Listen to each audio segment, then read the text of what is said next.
about surprises in the upcoming days. This is a diverse culture. It's not just Filipinos listening to us. I know you guys are dying to get to them a ticket. When I was your age, I never thought about these things.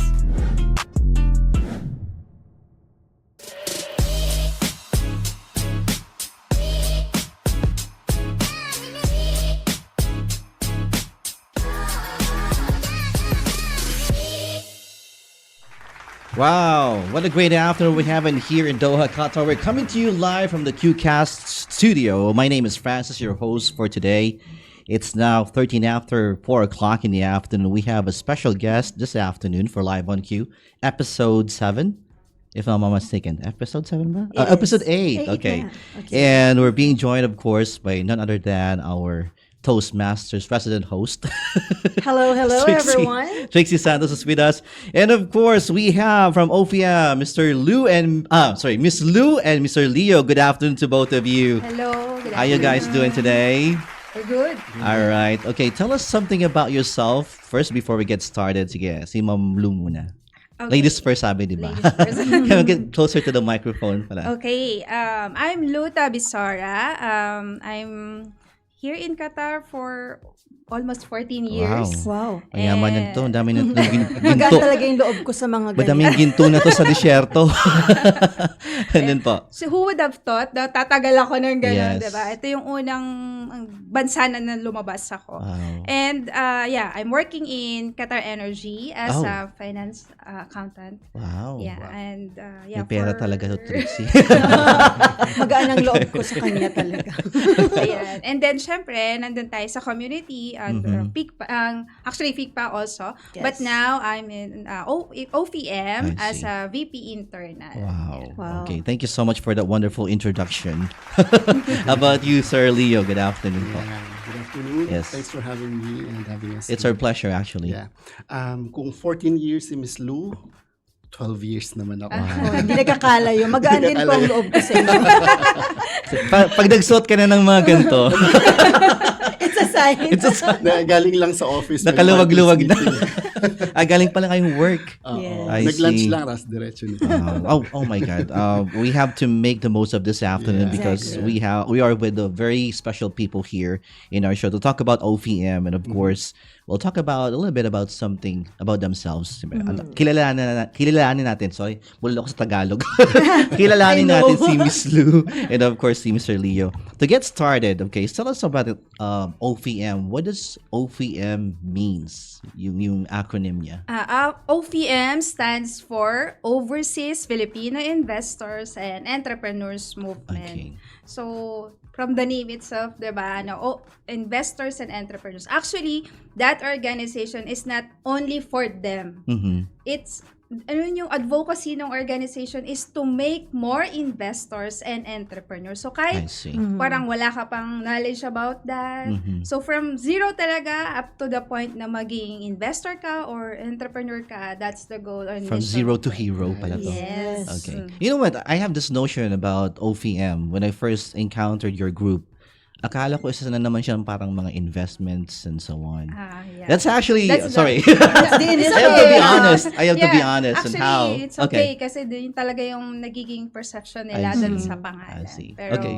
that's why we always, parang pinapakilala namin sa tao, no, it's from zero. Sabi nga ni RJ Francis is from zero to hero. Zero to Ibig hero. sabihin talaga, wala kang knowledge, then that's the organization works for. All right. So, Okay. what inspired this organization to be formed? Like, paano na nag-umpisa ito? And bakit naisipan nyo na magtayo ng ganitong organization? Mhm. Actually, to recognize yung mga founder, especially si Sir Paul, talagang ang nila is finlit. Kasi 'di ba most of the Filipinos hindi talaga maalam when handling personal finances. True. I see. So when they are here, actually before, I think Dubai na nag-start yon. So then pumunta sila dito, then dinila nila yung concept na lahat ng kababayan natin matulungan, maturuan to manage their own finances. Kasi nakita nila na okay, after maging OFW, ano susunod? Exactly. Tapos sasabihin, magpa-for good na ako. Pero after 2 years, 3 years, makita mo nandun ulit I sa see. bansa na yun. So, that's why they have that, yung parang conviction na, let's help our fellow kababayans to have this, change the mindset. Yeah. It's really hard to be an OFW, diba? Totoo. Tapos susunod doon OFX, OFX, OFY. OFW. wala yung joke ko. Pero, Medyo naglag ka ng konti. Nag-sync in. tagal ko Pero totoo yun, Miss Lu, no? So, common mistakes ng mga Pilipino is yung mag-a-abroad, tapos Yes. pag uwi ng Pilipinas, wala palang ipon. Yes, So, yun yung mga target market natin. Yeah. Parang tayo yun, ah. Parang kasama ako doon. Alright. By the way, this OFM, it started in Dubai or is it something that you started here in Qatar? Actually, dito talaga siya. Pero yung mga tao involved, parang sa Dubai nila na-earn Nakuha yung knowledge, ganyan. So, I dinala see. nila dito nung nakita Okay. nila na yung mga kababayans natin is And when did they this need a lot started, for- by the way? I did not capture it. It You was said founded in September 2012. okay. Kinilala, actually 2011, pero kinilala ng embassy na 2012. 2012. I see. Yes. So it's been more than a decade. Tama ba? Yes. Okay. Alright. So, Pastor actually, naman, yeah, si Sir Leo. Sir Leo, May tumatakbong tanong sa isip ko. Oh, go ahead. Kami po yung guest. Sige po, bilang host po ng show, tanungin niyo po kami. Hindi, tanong actually sa OFM. Okay. Kasi I think the platform is really good. Kung mas maraming Pilipino ang nakakaalam nito. Like, I've been here for since 2011. Pero ngayon ko lang actually naririnig ang OFM. So siguro, hindi rin ako masyadong involved sa community talaga. But I think the platform can deliver a lot of value to Filipinos. Okay. Yan.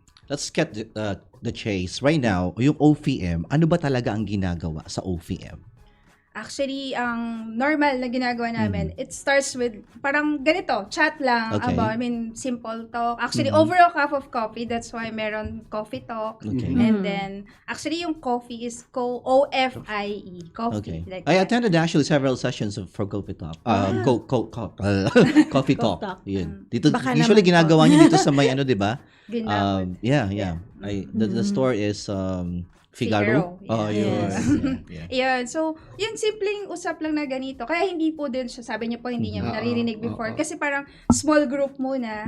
And then, if we found out na, kailangan natin na mas malaking crowd, then we will make financial literacy. Mag-invite tayo ng mga speakers from, Okay. mostly Philippines. I see. Then sila Sir Randall, ganyan. Tapos may mga specific topics na, Okay. ano, You talk for about, every you also session. invite speakers, di ba? Yeah. Usually. What is the requirement for any Filipino or OFW who wanted to join OFM? Ano ba Yeah. yung dapat meron kami? Or- Walang criteria for join. Walang criteria, walang qualification. Okay. Wala bang minimum amount or Actually, Minimum membership. salary. Meron Membership. tayo. Minimum Walang salary. ganun. Okay. dapat 6 digits? No, hindi. Everybody is welcome. I mean, every Filipino na gustong matuto sa kanilang financial journey, yung masamahan or magabayan sa kanilang financial journey, they are very welcome. Basta, yun, willing and eager ka to, learn or step up dun sa inyong financial journey. Walang ibang qualification. Basta, yun lang, yung eagerness mo lang to be part of the, nandun ka sa financial freedom or yung iniisip mo is to help me, parang, paano ko matutulungan? Kasi, di ba, having financial journey, ang hirap mag-isa. Totoo. Paglalakad mo yun, kailangan mo ng somebody na makakasama and Okay. yan, that's the goal ng OFM na may makasama ka on your financial journey. I see. I have a question Go for ahead. Sir Leo. Ano ba yung mga common mistake ng mga Pilipino sa pag-handle ng finances nila? What are the common mistakes na nakikita ninyo kung bakit maraming Pilipino ang walang ipon? Mostly kasi mas inuunang magpadala. Okay. Hinuhuli pala yun. Hindi inuuna yung sarili, yung investment. Or at least, Hello, Dad. ganun nga. No? May joke nga kami dyan. Kung siguro sa 12 years o 14 years na nandito, ang dami nang naipon. Ang dami nang naipong remittance slip. Kung pwede lang natin sanang i-redeem yun for I-redeem cash. may points. Mayaman na lahat tayo. Okay. Oo. I think it plays a part as a Filipino with our culture kasi I think it's also one of the challenges why iniisip natin agad yung family, right? Yes. After we get our Yes. salary and so kasi the mentality that we have ever since we were kids, ganun eh. Hanggang lumaki ka, 'di ba pa? Alagaan mo pamilya mo, padala mo si mama mo, papa mo, yung pinsan mo, yung anak nun, may Pag nag-aaral birthday sa ni college. ganito, birthday baka ni ganito. naman. Okay. When is the perfect time to cut, such ties, especially if you feel like you're being abused sa ganung bagay? Ako ba? Kaya sino po? Yung hindi mapapagalitan sa Philippines pag uwi. Aba, ang harsh ng tanong ko, no? But I'm talking about reality. Yes. Di ba? Ito yung realidad na nangyayari. Actually, Especially mas if maganda talaga. Di ba sabi, turuan mo silang mangisda kaysa Okay. ibigyan mo ng isda. Kasi if parang lagi na lang, and then, actually, mas malakas pa sila sa'yo, or, kasi pag nagkasakit ka, kung ikaw lang mag-isa, everybody will suffer. Yeah, Diba? that's true. So, Especially kaya kung kailangan- mag-isa ka lang dito, no? Yeah. parang Hindi naman chain natin- reaction, no? Oo, hindi naman natin sinasabi na kalimutan natin sila. Pero yung, at the same time, ikaw nag-aaral ka rin, and then sila din. Parang, dapat, when you have the plan, everybody, all the stakeholders, kailangan alam nila ano bang goal natin. And ano yung participation natin for that, for that plan to achieve, or the goal to I see, achieve. I Diba? see. In your experience po as, I would say, advisor sa gantong linya, what are the best things that you should be investing on? Let's have like a pyramid. Ano yung pinaka magandang investan and then go on down to the bottom. Maybe you can give us like top 5 perhaps. Top 5. Yeah. Okay. Saan ako magsisimula? Sa Sa- bottom or sa top? Pwede sa gilid. Hindi, sige, let's start from the bottom From the siguro bottom, and then yeah. pataas. Yeah, Sige. tama yan, sa bottom. Kasi we believe in the structure of the pyramid. Di ba? Okay. Pag pyramid, yung foundation, Yeah. mas matibay, mas matataas yung pwede mong akitin. So ano yun, ako I believe talaga personal na, yung education mo sa sarili mo. Okay. Yung literacy. Kasi ang bilis lang, madali lang mag-invest. And ang daming may avenue to invest. Yes. But if you don't know the risk, if you don't know kung ano bang ibig sabihin yan, the risk is so high that it will cost you a lot. Okay. So, mas maganda na nag-aral ka muna kesa na alam mo yun, nag-fail ka kasi although parehong may learning kaya lang, di ba, pag nagkamali or na-scam, ang mahal ng tuition fee kasi nawala na yung pera mo in-invest. Or baka yun lang yung investment na pera. Meron ka. Exactly. Oo. Ngayon, madami na tayong avenue to learn. So, mas maganda, mag-aral muna tayo. Okay. Parang, sabi nga, kung sasaba ka sa gera, Dapat gear meron kang yourself. dalang bala. Yes. Kailangan fully equipped ka, di ba? So, kaysa, yung sugod ka lang ng sugod, tapos yung pala, halfway lang yung kargada mo, di ba? Yun. And then, The next one. the next one, ayun, depende na sa, actually, subjective na yung mga susunod na investment stream. Pero dun sa OVM, parang, syempre, kailangan ayusin mo muna yung finances mo. Hindi pwedeng mag-invest ka agad. O ano mangyayari kung your investment failed? So, Okay. magsasacrifice yung other part of Basically. your... Like, well, okay, I think I need like a more specific answer dun sa saan ka mag-i-invest because there's a lot of options you can choose from like real estate, Yeah. ano pa ba? It depends Stocks, sa ano. diba? Yes. Siguro sa preference or sa risk appetite mo. If you are conservative, doon ka sa real estate, sa bonds, sa yung mga fixed income. Pero medyo aggressive ka, then go to stocks. Kung mas aggressive ka, go to forex. Kung talagang kayang-kaya mo na yung risk ng mundo about ng investing, then go to crypto. Yan. So, Crypto. it depends talaga nung risk appetite mo. And then, yun, yung sa business, pwede tayo doon. Kasi Yun, syempre, business pala. it's our own, Considering the market right now, Yeah. what's the best form of business that an OFW could establish in a foreign country like Qatar? Actually, dito sa Qatar, maraming opportunities. Especially this year, kaka-open lang ng 100% ownership sa Ministry of Sa Finance. QFC. Tama ba? QFC is an existing platform Okay. already, but mostly, pwede ka lang mag-set up doon ng mga financial services-related businesses. Oh, okay. But this year, nag-open ang Ministry of Commerce and Industry. It used to be, parang siya yung tinatawag na mainland. You go there to set up businesses na may ka-partner kang Qatari. Pero ngayon, nag-open na sila ng 100% ownership. So no need What are- for partner. No need for a News po Qatari yan, partner. Yeah. Oo. What are these kinds of businesses? Maybe Marami siya. Oo, may list Pwede ba actually. matapos yung show natin na Oo. sobrang dami? I-compress natin. Sige, let's You say won't for believe. example, what's the easiest one? You won't believe. Before, ang auditing firm, ang pwede lang magmay-ari nito dito sa Qatar, Qatari. Qataris. 100% owned by a Qatari. So when we set up businesses like these, yung expat na pupunta para mag-operate ng ganitong business, kailangan niyang magkaroon ng agreement with a Qatari. Even though it's 100% owned by the Qatari and paper, may agreement sila na ito yung profit sharing natin. They're willing to take the risk. Actually, we're about to set up that company. We were about to set up our own auditing firm last year. But when we were about to sign the agreement, bigla siyang tinawagan ng MOCI. Come, you're open to set up your own 100% auditing firm. So technically, it was the first auditing firm owned by an expat dito sa Qatar. Nice. Oo. Ang So, lucky ng taong yun. pero it Apart from will it- depend on the kind of practice that you have. I see. Kung gaano kalaki yung operation mo, kung gaano yung potential ng business mo, because dadaan pa rin siya sa approval ng I see. MOCI. I think on my part, if I were to establish a business, I would look for like a low funding, Yeah. but something that would create a revenue. Kasi as an ordinary citizen dito, hindi naman tayo mayaman. Papunta pa lang doon, charot. So what?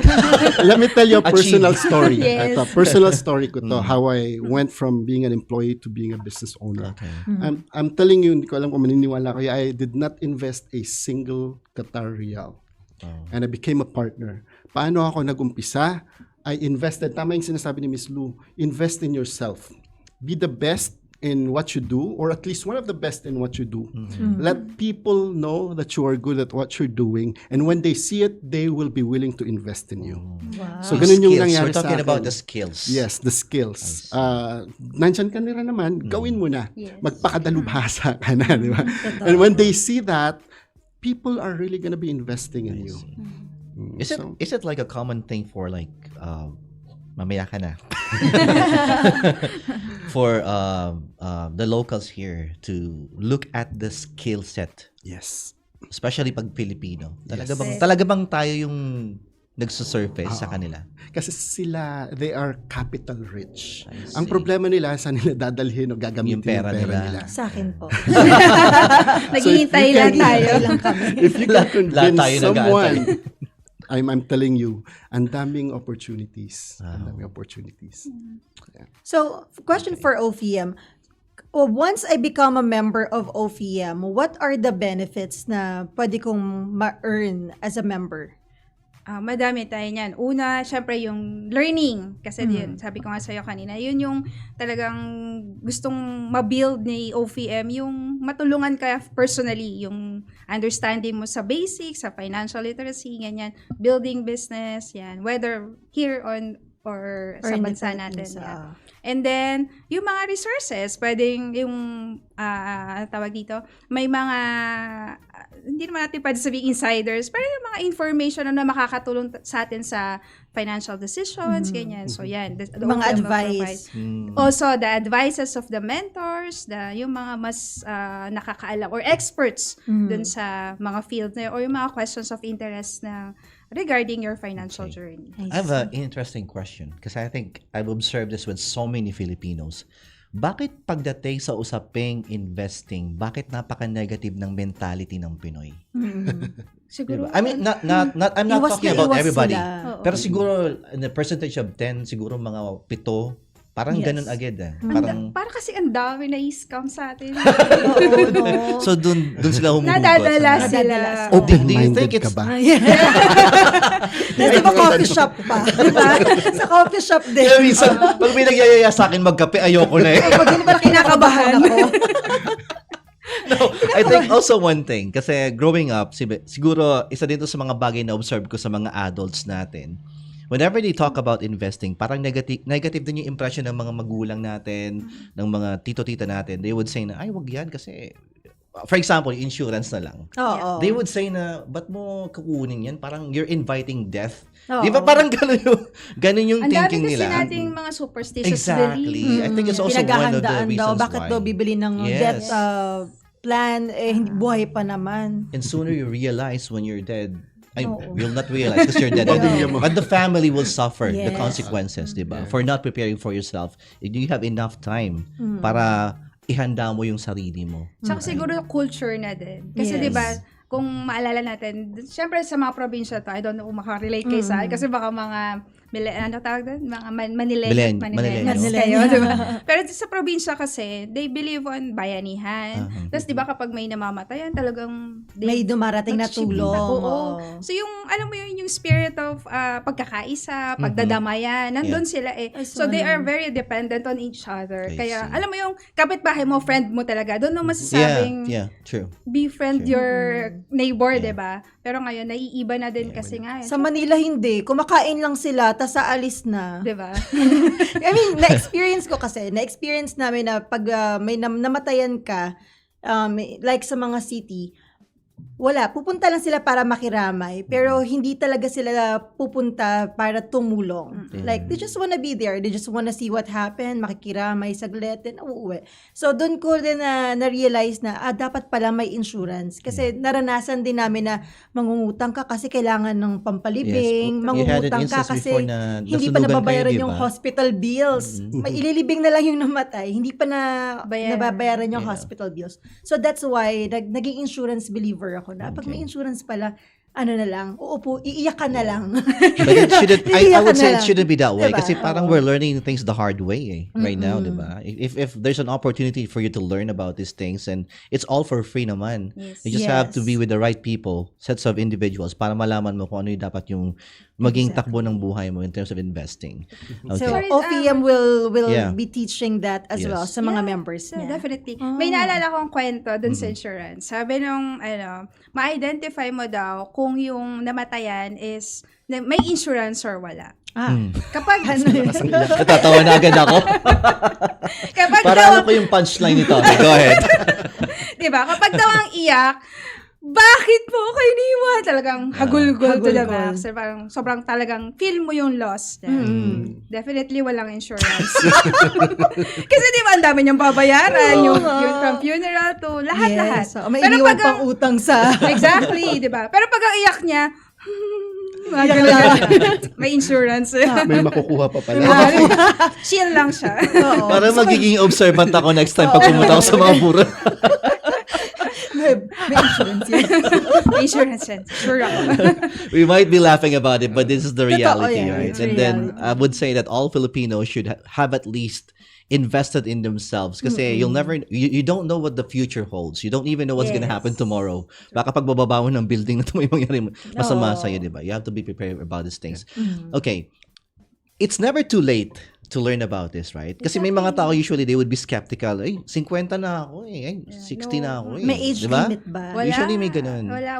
Dapat nga, may isip natin, sana pala noon, Sayang alam nung ko na time, to. Oo, no? sayang yung time. Pero, eto na tayo. Kung ano yung status natin ngayon, embrace it. And in any age, any level ng natin, ng understanding natin, start kung asan ka ngayon. Nice. And then, there's nothing in late, di ba, Papa? The I best see. time to For Sir start is Leo, now. Yeah. kunyari ang sahod ko maliit lang. Like for example, Ako din. kunyari, Hindi example. sa totoo ko talaga. I mean, may mga ma-offer ba kayo na nakadepende sa sahod? Say for example, hindi naman ganun kalaki and ang kaya ko lang i-invest is wala pang 1,000. Yeah. So, meron po bang mga ganun? Actually, pag nanood ka lang ng YouTube ngayon, napakadaming additional revenue streams na pwede mong pasukin without capital. I'm really big on starting from zero talaga because that's how I did. I see. Nag-umpisa ako ng ganon and then I also started my own Amazon business.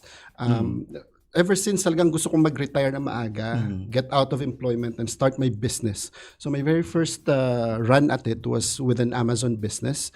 I started Fulfilled by Amazon, an FBA business. So bumibili ako sa China ng mga products.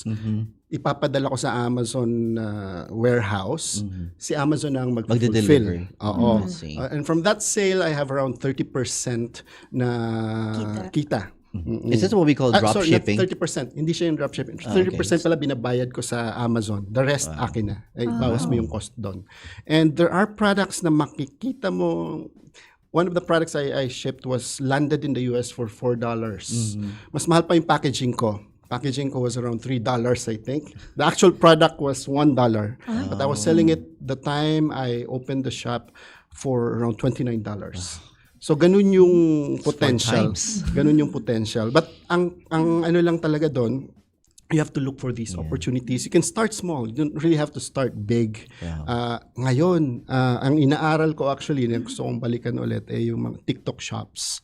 You can be a TikTok affiliate kasi may shop na and people are earning so much from this. Especially yung mga bata. Sorry. Yung mga estudyante. Napansin ko, doon sila tumitingin ng mga Doon na. ng mga gusto nila. So I was like, yung younger sister ko, ate nakita ko sa TikTok, baka scam yan, sabi ko sa kanya. Pero hindi pala, nade-deliver talaga sa bahay yung mga order niya. They just have to make sure na yung legit talaga yung mga suppliers. Anyway, we'll talk more about OFN, of course, Miss Lou and Mr. Leo, and of course Trixie with me. When we come back, you guys stay where you are. Welcome back to Live on Cue.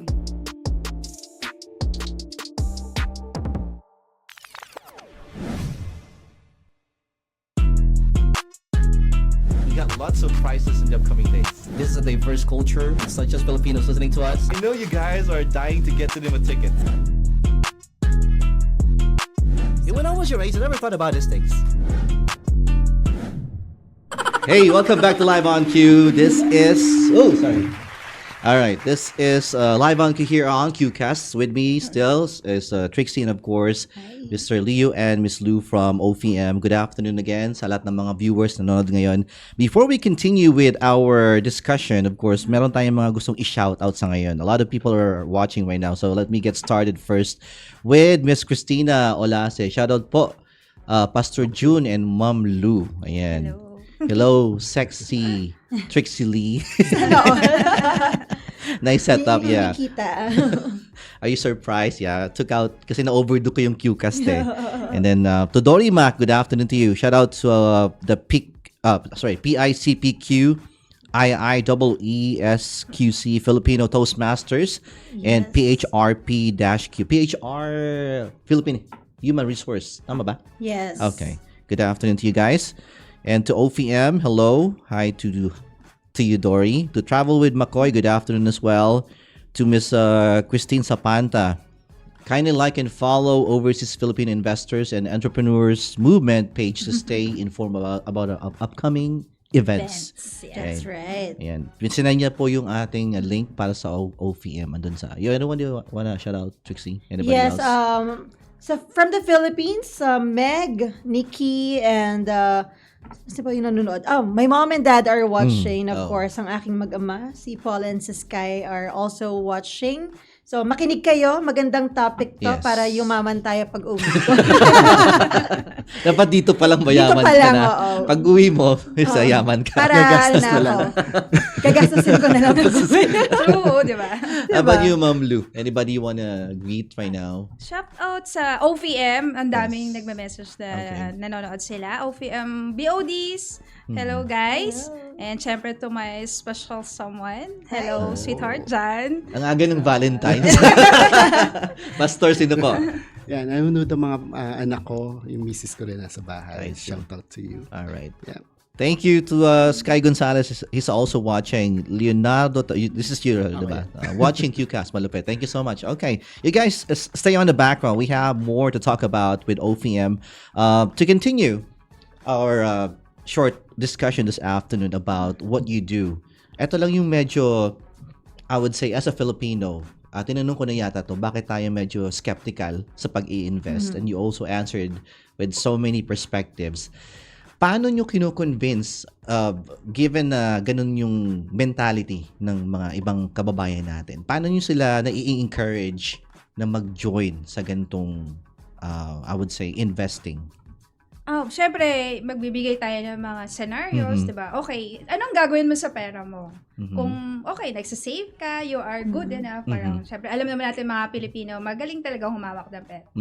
Pero, after nun, saan lang? Sa ilalim ng unan, sa alkansya, sa bangko. And then, we are discussing to them, okay, alam nyo ba na yung bangko, nag-i-invest din sila. Yes. They are not keeping on the boat lang, di ba? So, ngayon, alamin natin saan nila dinadala. And then, kaya kayo nandito ngayon, I mean, sa OFM, sa mga OFM events, kaya kayo nandito ngayon kasi aalamin natin, alin yung mga red flags dyan na investment. Kasi ang dami, di ba? So, parang yun nga, balik ulit tayo dun sa basic natin, educate yourself. Kasi madaming aralin talaga ang pagdating sa finance, personal finance management. Kaya, How do you see if an investment firm is a scam or not? Yes, How do you mga know the red red flags? sige, magbigay tayo ilang example. Pag nagbibigay sila more than, let's say, ang sasabihin niya, week na lang. 5% every week. May Computein payout. mo. Computein mo agad times 52. Di ba po, red flag? Because no company na magkakaroon ng more than 30% na income in a year. So how can they give you that much na ano mo yun? So the doon pa lang return on dapat nag-iisip-isip ka na. Yeah. Do you think it's the same trick as well where most Filipinos fall to the trap? Exactly. Kasi gustong yumaman Easy money. agad eh. Easy money. So, easy money is a red flag. Yeah. Yes. Okay. Oh. Kasi di ba, may siguro nanalo sa loto. Pero the probability of manalo ka sa loto, gaano kataas? Sobrang thin lang, Yeah. di ba? So, kung meron mang ganun scenario, then okay. Pero majority, ang dami natin, 100 million Yes. tayong Pilipino, ilan lang na nanalo, di ba? Yeah. So, yung kumbaga, wala talagang easy money. Lahat ng bagay, pinaghihirapan, pinagtsatsagaan, at talagang long process yun. Sabi nga, walang magic. Walang magic, Kailangan mo talagang paghirapan at That's so true. pag-aralan. May nananalo ba talaga sa loto? That's another question. Bigla akong... Baka ko may kasi naghahati-hati na ako doon. Tagal lang hindi tumataya.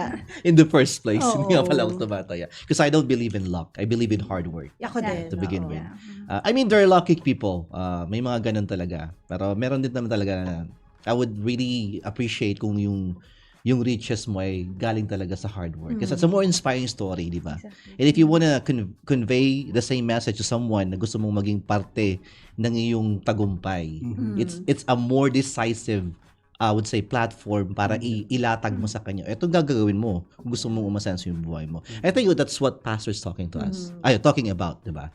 Alright, kasi si Sir sabi niya nga, you can start with a business even without investing a single cent, which is really merely impossible for most of the people right now. Kasi Yes. when you start a business, it entails budget, funding, right?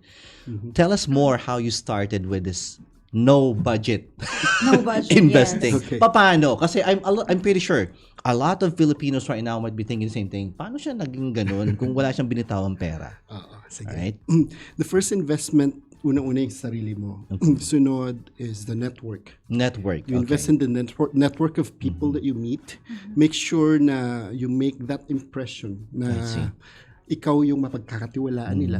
Sabi ko nga kanina, see. ikaw yung magaling dito sa area na to. And when they see, bubuhos yung I kapital. see. So you really have to make sure that you have a very good impression sa ating mga... Yes. I started at, I don't know, if I can say it here, it's a It's okay. International Business Network, BNI. I see. Business Network International. And there I met some members na nakilala ko. Tapos one thing led to another until I met a couple of partners. It took you a while to... I was a member for about a year. Parte siya nung role ko as sales sa SAP. I was working with SAP, yung last na company ko dito sa Qatar. And I suggested to my boss, sabi ko, let's invest in this network kasi alam ko may makukuha tayo dito. Hindi ko alam na hindi pala dun sa company pero sa personal ko pala. Doon ako nakahanap ng mga partners ko na hanggang ngayon partners ko pa rin. It's been 7 years already at para na kaming mga magkakapatid. nice. Dumating din ba yung point na medyo nalulugi ang investment or laging meron? Yes, dumadating sa ganung point. one example was when the pandemic hit. Yes. We I were think about everybody to- was hit by that one. Sobra. We were about to take off. One of the initiatives that our company did. By the way, I'm not really part of OFEM, but I'll be talking as a guest this coming Wednesday about company I see. formation. What time And- po ba yun? 6 p.m. 6 mag-start p.m. po siya. Yeah. Okay. So they Nasaan na nga ako?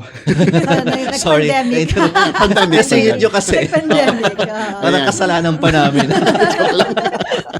Ayan, pandemic.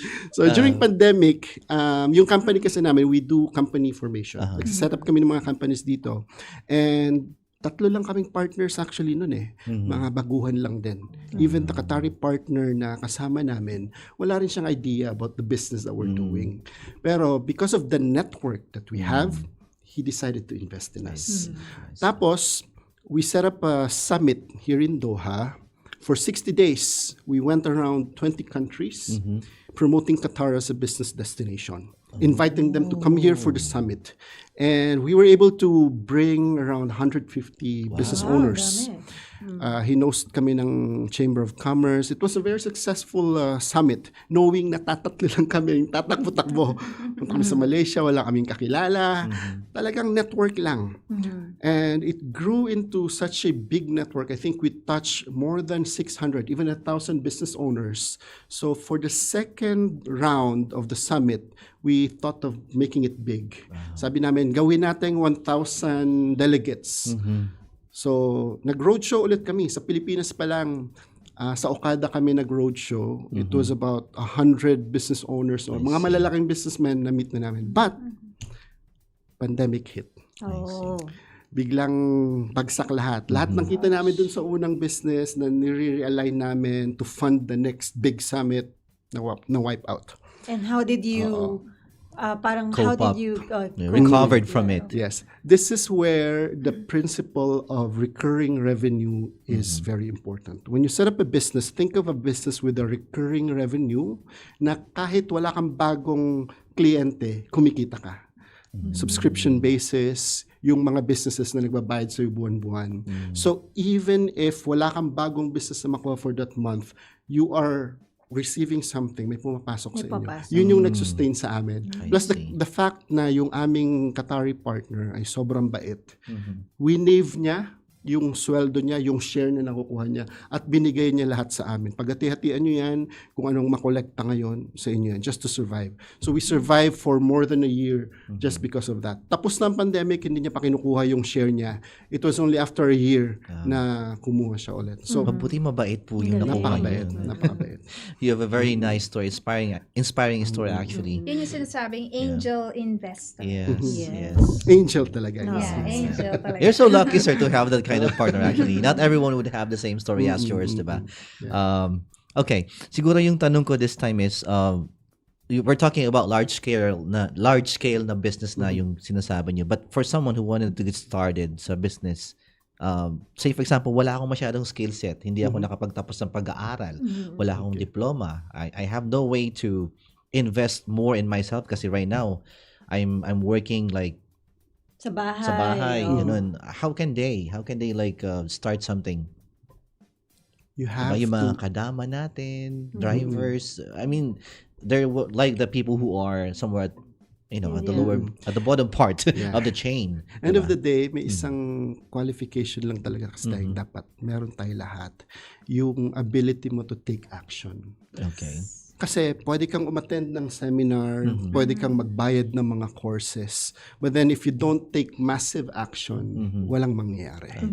So kapag meron ka nun, regardless kung may capital ka, wala, may ability ka o wala, because of your desire to take action, yun pa lang, it will propel you para matuto, para mag-aral.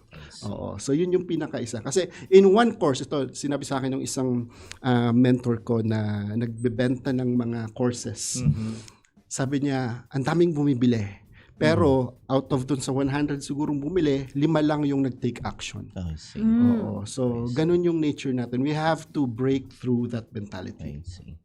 It's really hard. Yeah. It's a daunting, I would say, endeavor kasi hindi lahat ng tao ganun yung pag-iisip na they would have to take action based on what I understand. Diba? Bibihira yung ganun. No? Hindi lahat ng tao ganun. Mainly kasi because we're so dependent on receiving monthly salaries. Probably. But remove yourself from that at no choice ka. Yeah. Talagang ipupush mo yung sarili mo. When I resigned from my work, ganun yung nangyari sa akin. I Wala have to nang really... monthly salary. Oo, wala nang monthly. I resigned Tama, 2015 and then I started my Amazon business. Actually, that business, after a year, I have to liquidate and I have to sell that business. And then I went back to employment again. I went back to employment again. Tapos dito na nangyari yung network and all these things. Pero hanggat hindi mo kasi talaga tinatanggalan ng option B yung sarili mo, hindi ka makukumpel. When your back's against the wall, no? Yes, Yun ang yes. mga gusto kong matutunan. Miss Lou, for OPM, may mga kabayan na ba tayo na nag-for good na and nagamit talaga nila yung mga natutunan nila sa OPM? Like, pag may mga, di ba, may seminars, tas may mga kabayan tayo na nasa Pilipinas na mag-share, may mga gano'n na ba tayo? Yes, marami na tayo mga experience, mga nandito na nag-train, nag-for good sa atin. Now, may business sila. Tapos yung iba, sabi nga, Lodi na. Anong Lodi? Living on dividends and interest. Yun ang mas gusto kong meaning. Lodi na talaga sila, so hindi na sila nag-work. Tapos yun, may business. Tapos, alam mo yun, tunog na ng tunog yung cellphone mo. Kaching. Yes. Instead na, your deadline for payment, so instead na ganun yung message, ang message, your dividend for this investment has been credited to your account. O, diba? So, possible yon. So, ayan na, guys, possible na mangyari yon. Yes. It's really possible. Habang natutulog ka, yun sabi nga, let your money work for you. So, habang natutulog ka, nag-earn. Pagising mo, uy, ang dami nang pumasok. Iba Kasi pala diba, tayo. Ako pag Filipinos natutulog, ayaw kong tumutunog yung cellphone ko. Ako din eh. But if it's gonna ring for a good reason, why not? Oo, Diba? diba?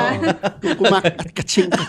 Maganda. Kasi mostly ng mga Pinoy, ang paniniwala lang natin is, oy, mag-aral ka para maganda Yes. yung trabaho mo. Yeah. So, yun tayo, nagiging, sige, mag-aaral ako para ma-hire ako ng ganitong company, malaki yung sahod ko. Actually, Pero ganun hindi yun nila eh. napaghandaan. Yes. At Yung saka mga, nagiging- paano pag wala na to? O yung parang naging culture na nag-dependent ka sa isang income. Yes. Yung, which is, yung salary mo. So parang, paano nga, katulad niya, yung pandemic, ano na, diba? Stop na yung mundo kasi wala na tayong sahod. Okay din ng may trabaho, pero mas okay na may extra income or meron ng, kumbaga, you're getting ready to retire. Yes. Kasi di ba yung salary natin, basically, pang basic needs natin. Gusto mo umara, saan mo kukunin? Yes. Sa additional income dapat. diba? Yes. Pero kung halimbawa, titipirin mo yung sarili mo, paano kung tight na nga? I mean, maghigpit ng sintron habang, hanggat kaya pa. Pero kung sobrang tight na, hindi ka na makahinga, tapos magtitipid pa rin ako. So, diba? Anong additional, anong gagawin mo? Anong strategy mo? So, instead of minimize your expense, increase your revenue or income. Yeah. Diba? Gusto kong balikan yung tanong mo kanina. Okay. Kung kailan Alin po yun? na mag-start ka. Okay. Yes. Oo, ang ganda ng sagot ni Miss Lou. Pero I think dun sa mga magbi-business, kung kailan, ang thinking kasi natin, mag-iipon muna ako sa retirement tsaka ako mag-uumpisa mag-business, which is a wrong notion about going into business. Kasi pag retired ka na, wala ka na ibang source. And most businesses will not succeed at the first go. Exactly. Oo. Talagang mag-fail yan. It's a baptism of fire. Maraming failures before you can get to the right business. I see. Kaya habang may kita ka pa, mag-start ka na. If you fail, meron kang babalikan. So, hindi yung pag nag-retire na, tsaka ako mag-invest, tsaka ako mag-start Nakakatakot ng lang business. isipin, no? I think it's the reason why most Filipinos doesn't want to invest kasi they have this fear of failing. Feeling, yes. Tama ba? Parang paano pag nag-fail? Ako yun din yung naiisip ko. Ako din. Paano kung malugi? Ang sakit-sakit no, 'di ba? Hard-earned money ko Yes, tapos oo. ininvest ko tapos nalugi siya. So, anong advice nyo sa mga ganung nangyayari? Fail fast. Fail fast. And then And succeed. Recover stand faster. fast. Stand fast. Oo. Fail Hindi fast. pwedeng nag-fail ka, nadapa ka, or nalugi ka, Dun ka then na. end of the world na. No. Oo. It's another chapter. Yes. Open Okay. ulit another So, chapter. dapat hindi ka ma-dishearten. I have a question with that. Kasi how do you know if it's really for you? Kasi di ba, malay mo, you're pushing yourself too hard, pero hindi pala para sa'yo. Or Kailan mo nag-invest ka masasabi lang na, sa okay, mag-stop ano? na ako, I'll try to switch to a different kind of business. Kasi baka mamaya, I'm pushing hard for this, pero wala naman pala, hindi pala to para sa akin. Diba? Cut losses early. Kapag alam mo naman kung may potential talaga yung business na pinasok mo at hindi pa siya, kung kaya mo pa, depende sa situation mo rin. Kasi kung hindi mo na kaya, bakit ka pa dudugo? Okay. So cut losses as early as you can and then move to another venture na see. makikita mo. Parang So, yung sugat, di ba po? Kapag ka, may sugat ka at nagbe-bleed ka na, di ba? Kailangan, Kung di nagagana Stop. yung band-aid, wag na. stop na. I think this is Umpisa ka one na, diba? advantage of being an OFEM member, ano. Yeah. So, just in case mag-fail, takbo ka. Ano pa bang gagawin ko? Yeah. Meron pa akong mga 20% na naiwan. Pwede ko pa ba tong I-push. push ulit? Ano ba, magsasari-sari store ba ako o mag-ice tubig muna ako? Yung mga ganong mga scenario siguro. Yeah. Ibili mo na lang ng ano, Diba? yung mga branded na mga Wala na akong pang social climbing. pag social life. Pero di ba mas Oh my madali God. kasing umara kung hindi mo pinagpaguran. Ibig sabihin, yung passive income. Yes. Di ba? That's Parang, true. bili ka ng mga signature na gamit, pero dun sa passive income. Kasi di ba pag para kasing baliktad Pag nagtrabaho ka, ay bibili ako ng branded. Tapos pag nagnenegosyo ka, parang ang hirap na Ang hirap ka na. ilabas yung pera. Diba? Siguro Actually, yun yung I ano, would di say ba? the same thing. Kasi di ba, tayo, we also have our side hustles. And then, I would say na mas madaling magbitaw ng pera kapag Pag galing sa naman. side hustles, yes. I-treat ko naman sarili ko. Kain ako Deserve sa ko ganitong to. restaurant.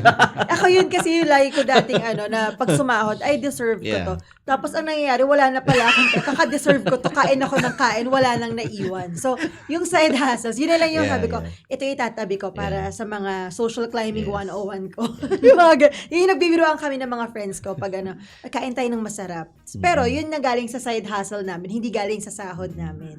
Yeah. So yun. So yun ang maganda siguro na matutunan ng mga Filipinos Yes. na if they become a member of OFEM, you will be able to find out how to invest your money and Wisely. How to use it wisely. Wisely, Yeah. yes. And what to Oo. spend on, where to spend on, what's the madali best. lang pera. Madaling kumita Investment. ng pera. That's Pero true. mas madaling gastusin. Yes. Ba't kaya oo. ganun, no? Ang why sarap can't mag-wallet. why can't we grow money on trees? Yes. If we can only.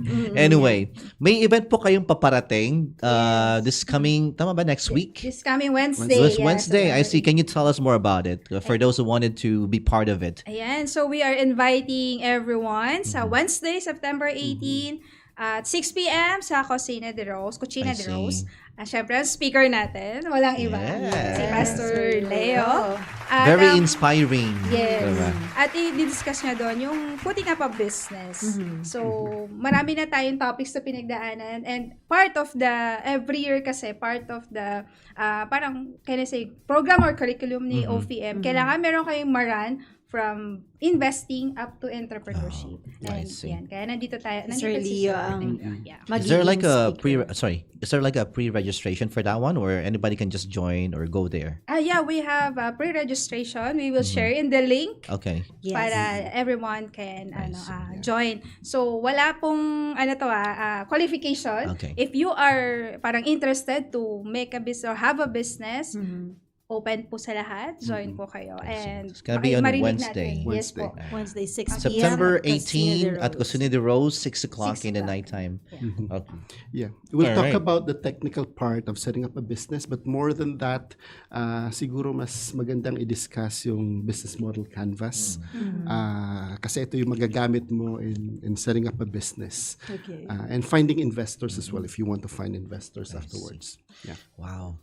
I hope we have enough time to talk about this. Yes. I just realized, no, ang bilis ng 1 Yes, hour. yes. I think 1 hour is not enough to discuss Hindi all enough, topics. yes. Anyway, for them to know more about this, I think they have to join you this coming Wednesday, right? Especially mga kababayan natin nandito interested about investing, how you can use your money wisely. You have to get in touch with the OFEM people, Miss Lou and Sir Leo. Do you have like a phone number that they can Reach to you, or Yeah, sure. or they pagdating dun sa if they wanted to join the organization as well, okay, we can share it with them siguro sa link na lang mamaya. Yeah. All right. We have the OFEM page, Overseas Filipino Investors and Entrepreneurs Movement. Hanapin nyo lang po yun. Okay. And then we have also OFEM, the OFEM acronym for the group. They can search also in FB. And yun, mag-send lang sila ng message doon and somebody I see. will, Contact Miss Irene them. shared actually the link for the Yes, registration. thank you, Miss Irene. Inviting everyone to our next OFM coffee talk. our Everything. very ever supportive VPE, Yes. Miss Ang bait-bait Irene. niya ni Miss Irene. Grabe. True. Nagpapakain yan lagi dito sa amin sa building. Sana all. I missed her actually. We worked together before sa station. Yeah. Okay. Yeah, that's why I knew her since 2019. Okay. Andito po siya. Wala lang sa camera kasi Nandun po siya. Naka-pajama. Nagising, tas pumunta lang dito. Di pa daw naghilamos. So hinila ko lang dito sa plot natin. Anyway, we'll take a last break and we'll get back with your shoutouts and final words para sa ating mga kababayan. You guys, Yes. stay where you are. Take a break. We'll be right back.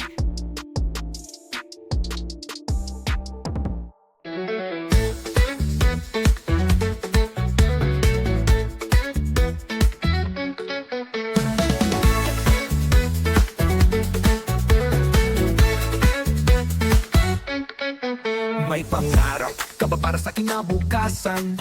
Nandito, tutulong sa pagpinot sikapan. Alamin ang kamanakbang, bawat piso'y alagaan. Sa bawat pagsisikap, ikaw ay magtatagumpay. Yan ang laban. Sa maliit na ipon, magtatayo ng pangarap. Gagabayan ka ng OFEM. Sa bawat pagkakataon, walang imposible. Lahat kaya mong marating, basta't may disiplina at tamang gabay na susundin. Bukas na masagana, OFEM ang kasama. Tamang pag-iipon, tamang paggasta. Paglago ng pera, yan ang mahalaga. Kaya't sabay-sabay tayong magplano na. Para sa pamilya, para sa magandang kinabukasan. Mga OFW, halina't matutong mag-ipon at magplano.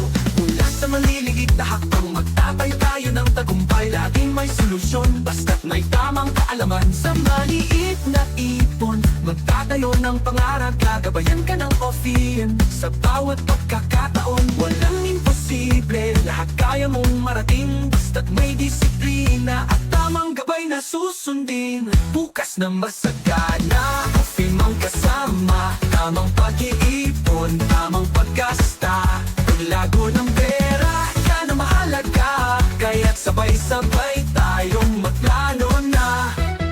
Oh, pakisama, sabay-sabay. Sa OFEM may tagumpay ay abot kamay. Para sa pamilya, para sa sarili. Pagyaman ng buhay ay kayang-kaya mo. Bukas na masagana, OFEM ang kasama. Tamang pag-iipon, tamang paggasta. Paglago ng pera, yan ang mahalaga. Kaya't sabay-sabay tayong magplano na.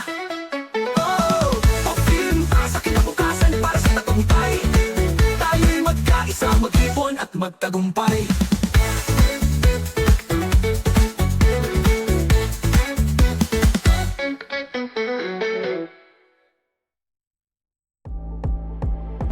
Welcome back to Live on Cue.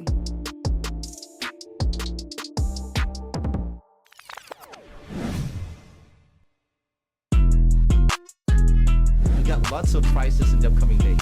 This is a diverse culture. It's not just Filipinos listening to us. I know you guys are dying to get cinema tickets. When I was your age, I never thought about these things. Hey, welcome back to Live on Cue. It's now 10 after 5 in the afternoon. We're doing overtime, but I think we don't have enough time to discuss all topics today. Maraming salamat po, Ma'am Lou, and of course, Sir pleasure. Dio. Thank you so much. And Trixie, my co-host for this afternoon. Thank you. My It's a ever pleasure. reliable co-host from It's a pleasure to Toastmasters. be here. Yes. Any last words final message. Final message, yes. Para sa ating mga kababayan dito sa Doha, Qatar. Go ahead po. Who wants to go first? Sige po. Ako na po. Yeah. Siyempre, gusto ko rin po i-promote din yung sa OFEM. Other than na tinitrain tayo, siyempre, actually, sabi namin, we are patriotic investors. Ibig sabihin, we are investing on the government issued securities. Para syempre, di ba, you are earning at the same time you are helping our government para dun or supporting our government dun sa mga finances nila. So, we are para in-encourage namin yung mga members or other Filipinos, kahit hindi pa members, to invest in MP2, yung mga SSS Flexi MP2, Fund. maganda yun Yes. actually. I already So, have savings with MP2. Yeah, so good, di ba? Kasi earn ka na, nasusupport mo Yes. pa yung government. That's true. Diba?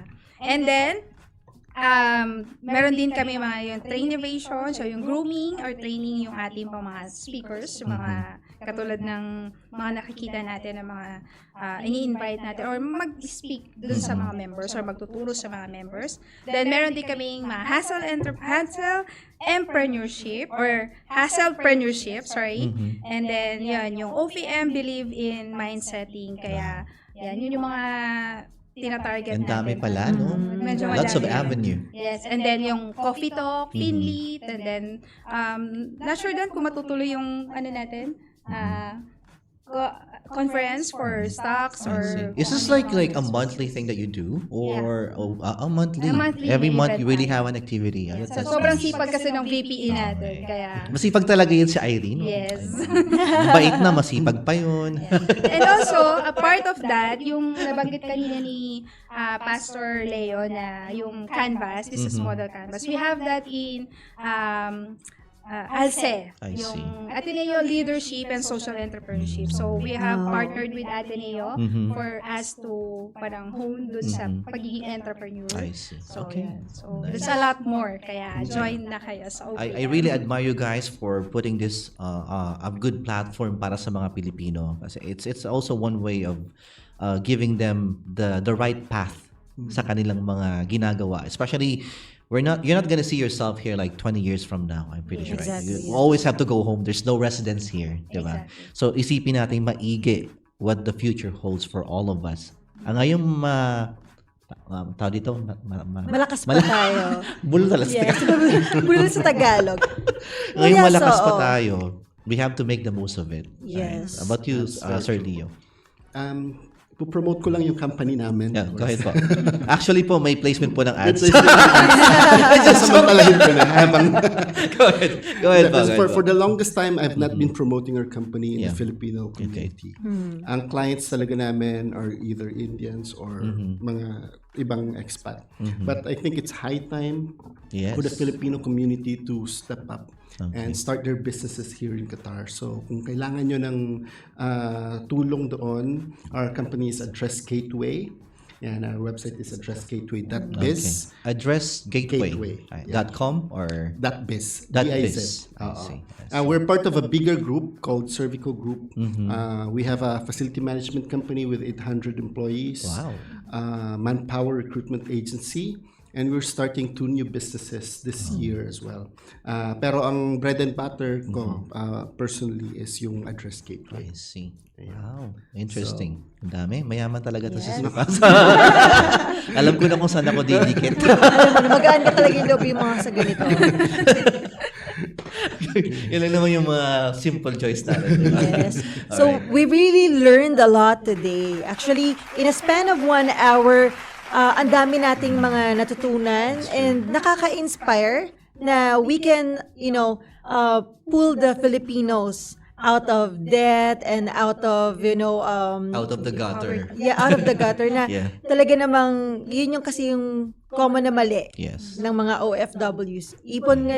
Trabaho ngayon, pag uwi, Yeah, wala. that's true. So, yes, we would like to encourage all our viewers to please join This coming Wednesday in Cocina de Rose at 6 p.m. Yes. So you will be able to understand more about OFEM and about investing. Investing your money right. Making a Yes. business. Yeah. Making It was a really business. a very enlightening afternoon. Maraming salamat po sa inyong dalawa. Sa inyong tatlo actually. And I hope we can have another session perhaps in the future. My September is already loaded. Siguro let's look at maybe final quarter of the year. Can have you again in my show at a bigger studio. Di ba? Oh my God! Sky, I'm Excited putting the ako. pressure on you right now. Anyway, Let me do a shout out first before may mga tao ka pang gustong pasalamatan before we May mga nanonood si pa talaga sa atin sino na to? ano pa. Bravissima Ate Lou. That's coming from Rochelle Alilio. Ano yun po to? Ano yan? Alce Europe. Oh, okay. Wow. What is Bravissima? Bravo? Bravo. Oh, bravo. Yes, Miss Rochelle A. Yes. Alilio. Okay. Thank you, Irene, by the way, for being with us this afternoon off cam.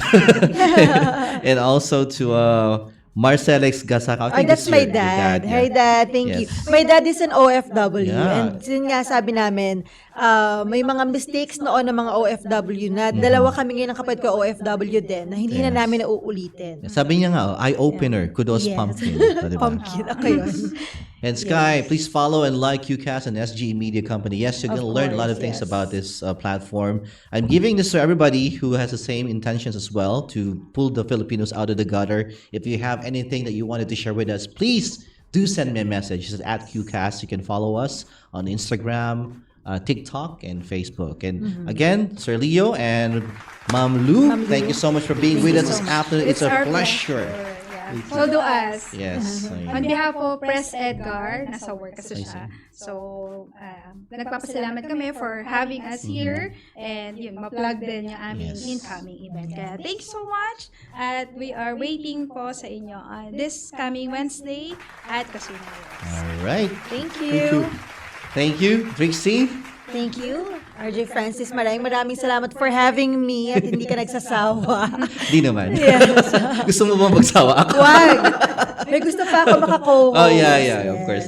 We'll have more of this, of course. I want to make sure that we are spreading the good vibes and good news to all the Filipino kasi it's a short-lived life and then we have to make the most of it, diba? Andito tayo, we have to help one another because nobody's gonna help us at the end of the day. Wala pa tayo sa sariling bansa natin, so tayo na muna. Totoo. For the time being, diba? Mga Pilipino. Sino-sino ba salamat. dapat magtulungan kundi Yes. tayo? Huwag maghilahang pababa. So, asahan ninyo for the next episode. May ano? mga shades pa ako, no? Pero gusto ko yung glasses na Sir So, Ray-Ban. ayan, diba? Nakakaganta Ako yun. muna. Akala mo yung nag-glasses ako today.